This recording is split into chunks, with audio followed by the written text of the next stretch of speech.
ഓം ശ്രീ ഗുരുഭ്യോ നമഃ. ഓം ശ്രീ പരമാത്മനേ നമഃ.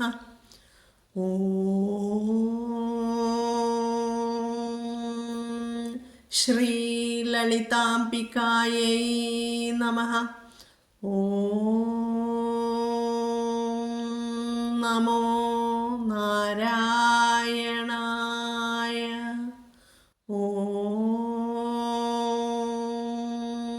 നമോ ഭഗവതേ വാസുദേവായ. നമസ്തേ സജ്ജനങ്ങളെ, ഇന്ന് നമുക്ക് വിഷ്ണു സഹസ്രനാമ സ്തോത്രത്തിലെ 37, 38, 39 ശ്ലോകങ്ങളുടെ പാരായണം മനസ്സിലാക്കാം. 37ാമത്തെ ശ്ലോകം ആദ്യം പാരായണം ചെയ്യാം. അശോകസ്താരണസ്താരശൂരശൗര്യർജനേശ്വരഃ അനുകൂലശതാവർത്തഃ പദ്മീ പദ്മനിഭേക്ഷണഃ. അശോകസ്താരണസ്താരശൂരശൗര്യർജനേശ്വരഃ അനുകൂലശതാവർത്തഃ പദ്മീ പദ്മനിഭേക്ഷണഃ. ഈ ശ്ലോകത്തിൽ ഭഗവാന്റെ 10 നാമങ്ങളാണ് നമുക്ക് മനസ്സിലാക്കേണ്ടത്. ഏതൊക്കെയാണ് അവയെന്ന് നോക്കാം. അശോകഃ, താരണഃ, താരഃ, ശൂരഃ, ശൗരിഃ, ജനേശ്വരഃ, അനുകൂലഃ, ശതാവർത്തഃ, പദ്മി, പദ്മനിഭേക്ഷണഃ. പദ്മ നിഭ ഈക്ഷണഃ ഒന്നിച്ചു കൂടിയിട്ട് 3 വാക്കുകൾ ഒന്നിച്ചു കൂടിയിട്ട് പദ്മനിഭേക്ഷണഃ. നീ ദന്ത്യം കേട്ടോ, ദന്ത്യമായിട്ട് ഉച്ചരിക്കണം. നീ നിഭ എന്നുള്ള അർത്ഥം വരുന്നതുകൊണ്ട് പദ്മ നിഭ ഈക്ഷണഃ. അതുകൊണ്ട് നീ ആദ്യാക്ഷരം ദന്ത്യമായിട്ട് ഉച്ചരിച്ചോളൂ. ഇനി പാരായണം ചെയ്യുന്നത് എങ്ങനെയെന്ന് നോക്കാം. അതായത് വിസർഗസന്ധികളിലെ മാറ്റങ്ങൾ ആദ്യം നമുക്ക് മനസ്സിലാക്കാം. അശോകഃ, താരണഃ, താരണഃ, താരഃ, ഈ 2 വാക്കുകളൊന്ന് ശ്രദ്ധിക്കുക. ഈ 4 വാക്കുകൾ അശോകഃ, താരണഃ. അപ്പോൾ അവിടെ എന്ത് വരും? വിസർഗം ലോപിച്ചില്ലാതാകുകയും അവിടെ വിസർഗത്തിന് ശേഷം താ വരുന്നതുകൊണ്ട് 2 സ്ഥലത്തും വിസർഗത്തിന് ശേഷം തായാണ് വന്നിരിക്കുന്നത് അല്ലേ. അതുകൊണ്ട് താ ഇപ്പോൾ വിസർഗത്തിന് ശേഷം തായോ സായോ വന്നു കഴിഞ്ഞാൽ, സാ നമ്മൾ പഠിച്ചു കഴിഞ്ഞു കുറേ സ്ഥലങ്ങളിൽ അല്ലേ, എന്നിവ വന്നാൽ എന്ത് വരും? വിസർഗം ലോപിച്ചിട്ട് അവിടെ സ എന്നുള്ളത് വരും. അപ്പോൾ ഇവിടെ അശോകസ് എന്ന് വരും. അശോകസ് താരണസ് താര, താര അല്ലേ. അപ്പോൾ 2 സ കൂട്ടിച്ചേർത്തിട്ട് ചൊല്ലാം. അശോകസ് താരണസ് താരശ് താരഹ. അത് കഴിഞ്ഞിട്ട് താരഹ കഴിഞ്ഞിട്ട് ശൂരഹ. അപ്പോൾ വിസർഗം കഴിഞ്ഞിട്ട് ഷാ വന്നിരിക്കുന്നു. നമ്മൾ പഠിച്ചതാണ്. ഷായുടെ പകുതി ഷ പ്ലസ് ആയാണ് ഷാ. ആ സ്വരാക്ഷരം മാറ്റിയിട്ട് ഷ മാത്രം ഇവിടെ വിസർഗസ്ഥാനത്ത് ഉച്ചരിക്കാം. അപ്പോൾ താരശൂരഹ അല്ലേ. ഇനി ശൂരഹ ശൗരിഹി, അവിടെ വിസർഗം കഴിഞ്ഞിട്ട് ഷാ വന്നിരിക്കുന്നു. ആ വിസർഗസ്ഥാനത്തും ഷ ഉച്ചരിക്കാം. ശൗരിഹി ജനേശ്വരഹ, വിസർഗത്തിന് മുമ്പ് ഇക്കാരവും വിസർഗശേഷം ജ എന്ന മൃദുഗണത്തിൽപ്പെട്ട അക്ഷരവും വന്നിരിക്കുന്നു. അതുകൊണ്ട് അവിടെ രേഭം വരുന്നു, എറർ വരുന്നു. ശൗര്യർ ജനേശ്വരഃ. ഈ രേഭം വരുന്ന നിയമമൊക്കെ ഞാൻ പണ്ടേ കുറേ പറഞ്ഞു തന്നിട്ടുണ്ട് എല്ലാത്തിലും. അതൊക്കെ കേൾക്കാത്തവർ ആദ്യം മുതലുള്ള ശ്ലോകങ്ങൾ ശ്രദ്ധയോടുകൂടി പഠിക്കുക കേട്ടോ. വിസർഗശേഷം അകാരമോ ഓരോ വർഗത്തിലെയും പ്രഥമ ദ്വിതീയ ഒഴിച്ചുള്ള അക്ഷരങ്ങളോ വന്നാൽ വിസർഗസ്ഥാനത്ത് രേഭം വരുന്നു പറഞ്ഞു തന്നിട്ടുണ്ട് അല്ലേ. അപ്പോൾ ഇവിടെ ഒന്നും കൂടി നമുക്ക് ചൊല്ലിപ്പഠിക്കാം. ഈ ശൗര്യർ ജനേശ്വരഃ ചില പുസ്തകങ്ങളിൽ ജ ഇരട്ടിച്ച് കാണുന്നുണ്ട്, മൃദുഗണായതുകൊണ്ട് കേട്ടോ. ഓക്കെ, അപ്പോൾ എങ്ങനെ വേണമെങ്കിലും നിങ്ങൾക്ക് മൃദുഗണ ആയതുകൊണ്ടാണ് അത് വന്നിരിക്കുന്നത്. ജ ഇരട്ടിച്ചും ചൊല്ലാം, അല്ല ജ തനിയെ ചൊല്ലിയാലും കുഴപ്പമില്ല. അപ്പോൾ ഒന്നും കൂടി ഞാൻ ചൊല്ലിത്തരാം. അശോകസ്താരണസ്താരശൂരശൗര്യർജനേശ്വരഃ അനുകൂലശതാവർത്തഃ പദ്മീ പദ്മനിഭേക്ഷണഃ അശോകസ്താരണസ്താരശൂരശൗരിർജനേശ്വരഃ അനുകൂലശതാവർത്തഃ പദ്മീ പദ്മനിഭേക്ഷണഃ. ഇവിടെ ശ്രദ്ധിക്കാനുള്ളത് പദ്മ ദ മൃദുവാണ്, പിന്നെ നിഭേക്ഷണം നിഭ ഈക്ഷണ എന്നുള്ളതാണ്. അപ്പോൾ നീ ദന്ത്യമായിട്ട് ഉച്ചരിക്കുക. ബാക്കിയെല്ലാം അറിയാവുന്നതാണ്, ശ്രദ്ധിച്ചുച്ചരിച്ച് പഠിക്കൂ കേട്ടോ. ഇനി അടുത്ത ശ്ലോകം നോക്കാം. 38ാമത്തെ ശ്ലോകം. പദ്മനാഭോരവിന്ദാക്ഷഃ പദ്മഗർഭശരീരഭൃത് മഹർദ്ദിരുദ്ധോ വൃദ്ധാത്മാ മഹാക്ഷോ ഗരുഡധ്വജഃ. പദ്മനാഭോരവിന്ദാക്ഷഃ പദ്മഗർഭശരീരഭൃത് മഹർദ്ദിരുദ്ധോ വൃദ്ധാത്മാ മഹാക്ഷോ ഗരുഡധ്വജഃ. ഇവിടെ നമുക്ക് ആദ്യം പദച്ഛേദം നോക്കാം. പദ്മനാഭഃ പദ്മനാഭഃ പദ്മനാഭഃ അരവിന്ദാക്ഷഃ പദ്മഗർഭഃ ശരീരഭൃത് മഹർദ്ദിഃ ഋദ്ധഃ വൃദ്ധാത്മാ മഹാക്ഷഃ ഗരുഡധ്വജഃ. ഇവയാണ് ഈ ശ്ലോകത്തിലെ 9 നാമങ്ങൾ. അപ്പോൾ പദ്മനാഭൻ്റെ അല്ലെങ്കിൽ പദ്മത്തിൻ്റെ നാഭിയിൽ സ്ഥിതി ചെയ്യുന്നതിനാൽ പദ്മനാഭൻ അല്ലേ.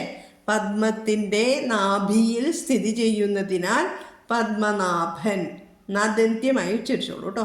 ഇനി വിസർഗത്തിന് അപ്പുറവും ഇപ്പുറവും ഹ്രസ്വമായ അകാരം വന്നിരിക്കുന്നു. അതായത് പദ്മനാഭഃ അരവിന്ദാക്ഷഃ. പദ്മനാഭഃ നാഭ എന്ന് പറഞ്ഞാൽ അവിടെ ഭ ആ, അരവിന്ദാക്ഷഃ ആ, ഈ അപ്പുറവും അകാരം വന്നിരിക്കുന്നു. അപ്പോൾ വിസർഗം ഉ എന്നാകും, ഉത്തസന്ധി. വിസർഗത്തിന് അപ്പുറവും അകാരം വന്നതുകൊണ്ട് ഉത്തസന്ധി വരുന്നു. പിന്നീട് ഇത് ഗുണം വന്നിട്ട് ഓ എന്നാകും. പത്മനാഭോ അല്ലേ. ആദ്യം പത്മനാഭോ എന്നാവും, പിന്നീട് അരവിന്ദാക്ഷനിലെ ആയുണ്ടെന്ന് കാണിക്കാൻ അവിടെ പ്രശ്ലേഷ ചിഹ്നം ലയിച്ചു ചേർന്നിട്ടുണ്ട് അല്ലെങ്കിൽ അവിടെ ആയുണ്ട് എന്ന് കാണിക്കാനാണ് അവിടെ പ്രശ്ലേഷ ചിഹ്നം വന്നിരിക്കുന്നത്. പത്മനാഭോരവിന്ദാക്ഷ. ഒരു മാത്ര നീട്ടി ഉച്ചരിക്കണം എന്നാണ് നിയമം അല്ലേ. പത്മനാഭോരവിന്ദാക്ഷ. ഇനി അരവിന്ദാക്ഷ എന്ന് എടുത്തുച്ചരിക്കണമെന്ന് ആഗ്രഹിക്കുന്നവർക്ക് പത്മനാഭോന്ന് നീട്ടാതെ അരവിന്ദാക്ഷ എന്ന് ചൊല്ലിക്കോളൂ. ചിലവർക്ക് അങ്ങനെയുണ്ട്, ഞാൻ പാരായണം കേൾക്കുമ്പോൾ മനസ്സിലാക്കുന്നുണ്ട്. അതങ്ങനെ പൂർണ്ണമായിട്ടും വാക്കുച്ചരിക്കണമെന്നുള്ളവർ പൂർണ്ണമായിട്ട് ഉച്ചരിച്ചോളൂ. പത്മനാഭോ അരവിന്ദാക്ഷ. ഇനി അത് കഴിഞ്ഞ് അരവിന്ദാക്ഷ പത്മഗർഭഃ. അപ്പോൾ അവിടെ വിസർഗത്തിന് ശേഷം പാ വന്നിരിക്കുന്നു അല്ലേ. പദ്മഗർഭഃ. അപ്പോൾ അവിടെ അറിയാം ഉപദ്മാനീയം ഫ വരും. അരവിന്ദാക്ഷ പദ്മഗർഭഃ. പിന്നെ പദ്മഗർഭഃ ശരീരഭൃത്. അവിടെ വിസർഗത്തിന് ശേഷം ഷ വന്നിരിക്കുന്നു, അതുകൊണ്ട് അവിടെ വിസർഗസ്ഥാനത്ത് ഷേ വരും. പദ്മഗർഭ ശരീരഭൃത്. ഇനി ശ്രദ്ധിക്കണം. മഹർദ്ദിഃ ഋദ്ധോ. അവിടെ അതാണ് വന്നിരിക്കുന്നത് അല്ലേ. മഹർദ്ദിഃ ഋദ്ധോ. നമ്മളെ സ്വരാക്ഷരത്തിൽ ഋ എന്നുള്ള അക്ഷരം, ഋഷി എന്നൊക്കെ പറയുന്ന ഋഷി അത് വന്നിരിക്കുന്നു. അപ്പോൾ അവിടെ എന്ത് വരും? എന്നത് സ്വരാക്ഷരം അല്ലേ. വിസർഗത്തിന് ശേഷം, വിസർഗത്തിന് മുമ്പ് മഹർദ്ദിഃ ഈ കാരം വന്നു, അതിനുശേഷം സ്വരാക്ഷരം വന്നിരിക്കുന്നു. അപ്പോൾ അവിടെ രേഖം വരില്ലേ, വരും. അപ്പോൾ മഹർദ്ദിർ എന്ന് വരും, മഹർദ്ദിർ കേട്ടോ. എന്നിട്ട് ഋദ്ധോ, അതാണ് അവിടെ രാ ഇട്ടിട്ട് എന്നുള്ള അക്ഷരം വന്നിരിക്കുന്നത്. മഹർദ്ദിർ ഋദ്ധോ. അങ്ങനെ ചൊല്ലാൻ സാധിക്കാത്തവർ മഹർദ്ദിർ ഋദ്ധോ എന്ന് ചൊല്ലണം കേട്ടോ. മഹർദ്ദിർ രേഖം, അത് കഴിഞ്ഞിട്ട് ഋദ്ധോ. ഇതിങ്ങനെ ഒന്നിച്ച് ചൊല്ലാൻ അമ്മമാരുടെ നാവ് വഴങ്ങുന്നുണ്ടാവില്ല ചിലപ്പോഴേ. അതുകൊണ്ടാണ് പറയുന്നത് മഹർദിർദ്ധോ എന്ന് പറഞ്ഞോളൂ, ചൊല്ലിക്കോളൂ. മഹർദിർദ്ധോ വൃദ്ധാത്മാ മഹാക്ഷോ ഗരുഡധ്വജ. വൃദ്ധാത്മാ അവിടെ പ്രസംഗമൊന്നുമില്ല, അപ്പോൾ അവിടെ മാറ്റങ്ങളില്ല. ഇനി മഹാക്ഷ ഗരുഡധ്വജ. മഹാക്ഷ ഗരുഡധ്വജ. മഹാക്ഷോ ഗരുഡധ്വജ. ഗരുഡധ്വജ.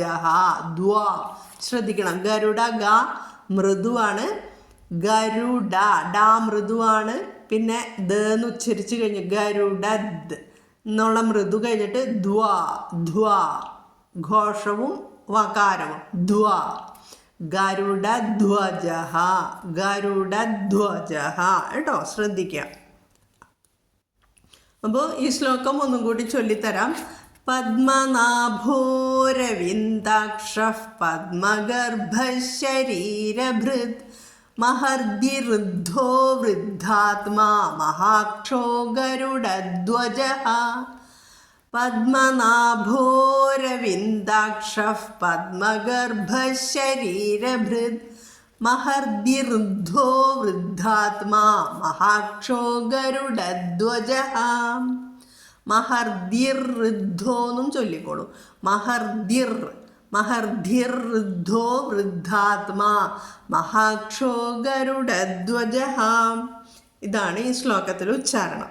ഇനി എല്ലാവർക്കും വളരെ ഭംഗിയായിട്ട് ചൊല്ലാൻ സാധിക്കും. ഞാൻ അധിക സമയം ഈ ശ്ലോകത്തിൽ ഇരിക്കേണ്ട ആവശ്യമില്ല എന്ന് വിചാരിക്കുന്നു കേട്ടോ. അടുത്ത ശ്ലോകം, അതായത് 39ാമത്തെ ശ്ലോകം. അതുലശരഭോ ഭീമ സമയജ്ഞോ ഹവിർഹരിഃ സർവലക്ഷണലക്ഷണ്യോ ലക്ഷ്മീവാൻ സമിതിഞ്ജയഃ. അതുലശരഭോ ഭീമ സമയജ്ഞോ ഹവിർഹരിഃ സർവലക്ഷണലക്ഷണ്യോ ലക്ഷ്മീവാൻ സമിതിഞ്ജയഃ. ഇതിലെ നാമങ്ങൾ 8 നാമങ്ങളാണ് നമുക്ക് മനസ്സിലാക്കേണ്ടത്. അതുലഃ, ശരഭഃ, ഭീമഃ, സമയജ്ഞഃ, ഹവിർഹരിഃ. ഹവിർഹരി എന്ന് വെച്ചാൽ ഹവിഹി ഹരിഹി, ഹവിർഹരിഃ. സർവലക്ഷണലക്ഷണ്യ, സർവലക്ഷണലക്ഷണ്യഃ കേട്ടോ. ലക്ഷ്മീവാൻ, സമിതിഞ്ജയഃ. ഇങ്ങനെ 8 നാമങ്ങളാണ് നമുക്ക് പഠിക്കേണ്ടത്. വിസർഗ നിയമങ്ങളൊക്കെ ഇപ്പോൾ എല്ലാവർക്കും മനസ്സിലായി അല്ലേ. അതുലഃ ശരഭഃ, വിസർഗം കഴിഞ്ഞിട്ട് ഷ വന്നു, വിസർഗസ്ഥാനത്ത് ഷ ചൊല്ലണം. പിന്നെ ശരഭഃ ഭീമഃ, അപ്പോൾ അവിടെ ഭീ എന്നുള്ളത് മൃദുഗണത്തിൽ വരുന്നത് കൊണ്ട് ശരഭോ എന്ന് വന്നിരിക്കുന്നു. ശരഭോ ഭീമഃ സമയജ്ഞഃ. അപ്പോൾ അവിടെ വിസർഗം കഴിഞ്ഞിട്ട് സാ വന്നു, ഷായോ സായോ വന്നാൽ അവിടെ ആ വന്നതിൻ്റെ പകുതി ഉച്ചരിക്കണം. അപ്പോൾ ഭീമസ് എന്ന് വന്നു. സമയജ്ഞോ, അവിടെ ഒന്ന് ശ്രദ്ധിക്കേണ്ടത് യജ്, കൂട്ടക്ഷരം യജ് എന്ന് പറഞ്ഞിട്ട് ജ്ഞോ, യജ്ഞോ യജ്ഞോ കേട്ടോ. ഭീമസ് സമയജ്ഞോ ഹവിർ ഹരിഹി. ഹവിഹി ഹരിഹി രേഖം വന്നിരിക്കുന്നു. ഹവിർ ഹരിഹി. അടുത്ത് അപ്പോൾ അത് ഒന്നും കൂടി ചൊല്ലാം. അതുലശ്, അത്തു തൂ പറയണം കേട്ടോ, ദൂ പറയരുത്. അതുലശരഭോ ഭീമ സമയജ്ഞോ ഹവിർഹരിഃ. അതുലശരഭോ ഭീമ സമയജ്ഞോ ഹവിർഹരിഃ. സർവലക്ഷണലക്ഷണ്യോ ലക്ഷ്മീവാൻ സമിതിഞ്ജയഃ. ഇവിടെ ശ്രദ്ധിക്കേണ്ടത് എന്താണ്? ലക്ഷണ, കേഷ, ലക്ക് എന്ന് അവിടെ വരണം. ലക്ഷണ എന്ന് പറയാതെ ലക്ഷണ കേട്ടോ. സർവലക്ഷണലക്ഷണ്യോ ലക്ഷ്മീവാൻ സമിതിഞ്ജയഃ. ലക്ഷ്മീവാൻ മി, ലക്ഷ്മീവാൻ സമിതിഞ്ജയഃ. അവിടെ സമിതിം എന്നാണ്, അനുസ്വാരാണ്. അനുസ്വാരത്തിന് ശേഷം ചവർഗത്തിലെ മൃദുവായ ജ വന്നിരിക്കുന്നു.